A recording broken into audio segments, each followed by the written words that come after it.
Well, we're pleased with another victory here at home in front of our home fans and crowd. Really proud of the way we shared the ball today. 33 assists. Our goal, our game goal is 15 plus, and I thought we obviously exceeded that today. But the fact that we had 33 assists on only 10 turnovers, says a lot about our team and their willingness to not only share the ball, but also to take care of the basketball. And really pleased with, obviously, Mackenzie Holmes and how she played today. I thought Allie Patberg was much better than she was on Thursday night. So overall, just a really sound 40 minutes, and that was the goal. Right after the first quarter, it was really us playing the scoreboard at that point. We tell the kids not to pay attention and just do the things that we're trying to get better at and work on, and we want to improve on, because we know that as we go down or through the month of November, things are going to pick up and they're going to get way more difficult. So it really came down to really worrying about us for about 3/4 of that game, and just doing the things that we know we're going to have to do in order to put ourselves in a position to win some games.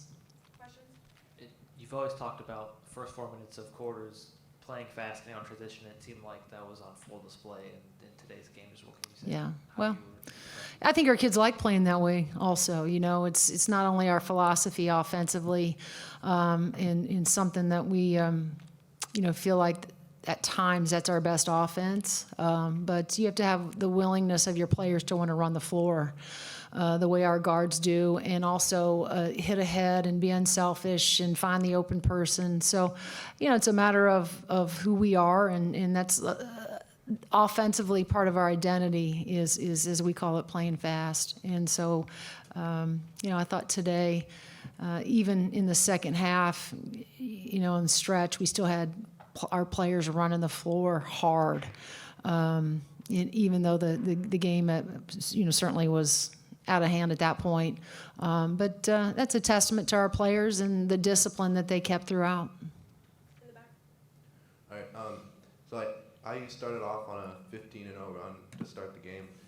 What does that do for the tone of the game overall and the confidence of the players going forward? Well, I think anytime you get off to a great start or a hot start, it gives your team confidence.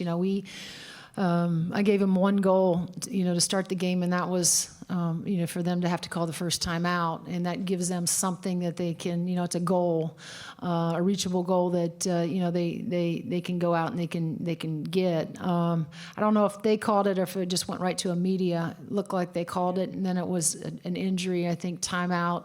But nonetheless, it's great for us to get off to, good starts where we see the ball going through the hoop. We did a good job, I thought, defensively. That really led to a lot of the run-outs that we did have. We were sound in the half court. But obviously getting on the board quick is always a goal for us. Go ahead.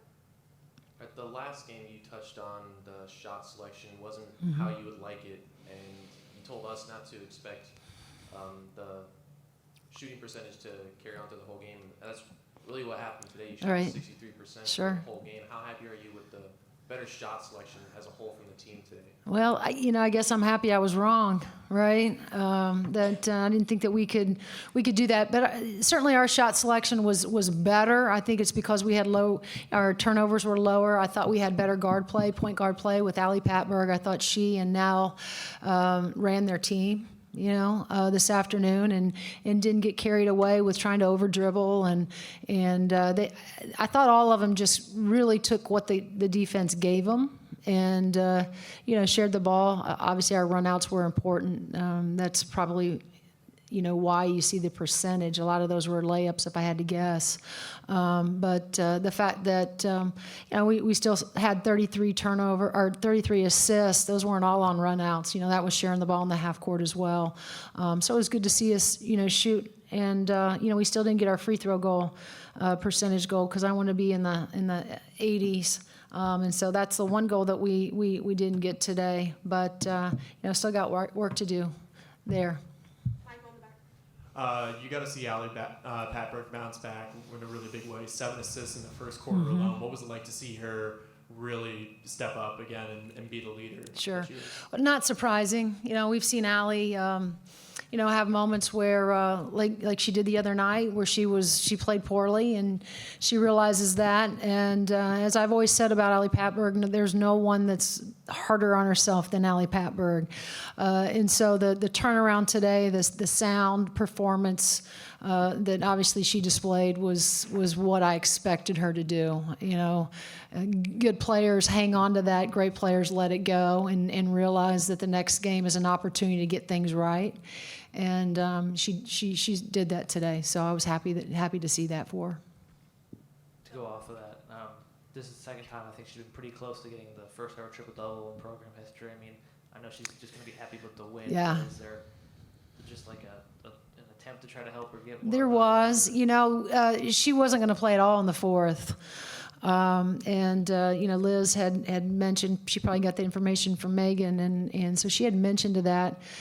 There's probably two schools of thought on that, right? It's the start of the fourth. You're up 60 at that point, and you wonder if you should have your point guard, your starting point guard that's going to play a lot of minutes down the rest of the season. And, you don't want anything fluky to happen there. But then you also understand that would be really special if she could get the first. I guess that would have been the first, right? Ever triple-double. So we put her in, and we said the max that she was going to play was no more than 2 minutes, and tried to give her just the opportunity. We didn't tell her, just the opportunity to see if she could get another assist. It was going to be a little bit more difficult, I think, for her to pick up the 2 rebounds. But after the 2-minute mark, we were comfortable. We felt bad that she couldn't do it, but at the end of the day, you're right. Allie Patberg's just going to be happy that we won the game today. You mentioned Mackenzie earlier, and team had 14 offensive rebounds. Right. To go on with that, it's also Jory and Alexa. You had 19 second chance points. Sure. Off practice. How big Yeah. of an impact was? Well, all 3 of those kids, but the 2 that stand out to me is Mackenzie and Jory, and Jory in our last game also, just her hustle around the rim. But I thought Mackenzie gave us a couple extra possessions today, just because of her hustle. And again, there's something special about a kid when you have the lead that we have, and you see your starting 5 dive on the sideline for a loose ball. That's a special kid. That's a kid that's not playing the scoreboard. She's just trying to get better, and we're going to continue to see her, get stronger. And her biggest area is defensively. She has to keep getting better and improve on that end. But she's so coachable, and she wants to do. Her intentions are always in the right place. But I think offensively, she's going to have a pretty nice career here at Indiana. Well in the back. Obviously, Nicholls State, not the caliber of some of the teams you might be playing later this season, either in the Big Ten or the Paradise Jam or Thanksgiving break. But what do you, as a coach, take away from games like this? Well, I think for us and our staff, we realize that, as I said, it's going to get harder. And, the challenge today, especially coming out of halftime, and really every quarter was we're not the scoreboard is irrelevant at this point. It's those things that we have to continue, to improve on and get better. There were still things in that game, inside that game, that we weren't happy with. Our closeouts with the teaching on that is we always have high hands with our closeouts. We closed out several times with our hands down and gave up open threes. Down in the stretch in the fourth, there were moments where we didn't have the right rotations. No, we weren't helping outside the paint and got beat off the bounce. We gave up some things. So mark my word, we'll go back and we'll find things that were inside that game that we have to get better at, and that we will bring out and we will show our kids as a team, but also we do a lot of individual and group film work with them. And so they'll realize that, there's never a perfect game, but here's what I was proud of, is that I thought their intensity, their intent, their energy level, for the most part was pretty consistent throughout. And we didn't see that on Thursday night. We played a great first half.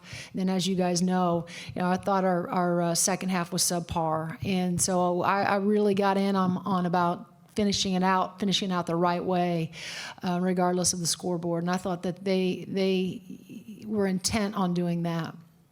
Another question for you. Obviously now a week off until you play is it Jackson, Jacksonville? yeah. Is it Jacksonville or Jackson State? Jackson State, yes. Okay. Well, at any rate, are you planning on mostly resting the players then? Especially Yeah. Jalen, Allie, let them get even closer to 100%? Yeah. I think, we're going to take tomorrow off, which we normally do, depending on our schedule and just kind of how it falls with the week in between.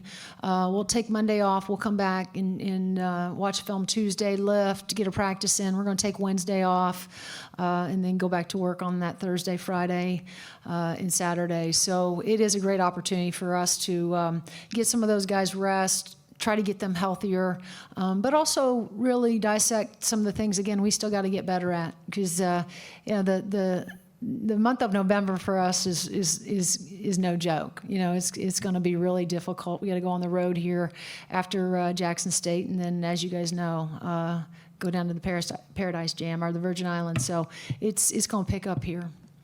Anything else for Coach? Yeah, so in a game where Brenna Wise only had 5 points and Grace Berger shot 3 for 8, how good was it for your team to see 5 other players scoring double figures? Well, it's great to see, and it's important to see. I've always said this: anytime we have at least 4 to 5 guys that are in double digits, you're going to win a lot of games. And so that's always good to see, especially when a kid like Brenna Wise, who you're used to seeing, 10, 12, 14 points a game for you. And again, she got great looks tonight. They just didn't go down for her. But it's nice to see those other kids kind of pick up the slack a little bit and put points on the board for us. So that's always positive when you got a group that can score. You have different weapons, for sure. Dylan, last question. You mentioned Joy's hustle, and at the end of the game, she had that block off the glass. Yeah. Eventually called for a foul, and you Sure. kind of leapt out of your seat. I don't know if a lot of plays kind of draw that reaction. Sure. Well, I thought she was a clean block, what a great hustle play. And then, the privilege, what we have up there is looking up at the video board, and I got to see the replay of that, and it looked pretty clean to me. It didn't look like she got the side of her head. So I was more disappointed because I thought it was a heck of a play, and just the hustle that she showed. And then I was disappointed that she got the call. And then when I watched the video, I was even more disappointed because I didn't see the contact there. So, but that's what we got to look forward to with Jory. She's going to make all those 50-50 plays, those things that don't show up in a stat sheet. She's going to do, and I always tell AP and Brenna when we're in practice and we're doing a competitive drill where it takes a lot of just being physical, and Jory loves that. She eats that up, and everybody wants a kid on their team like that, and everybody wants a teammate on their team like that.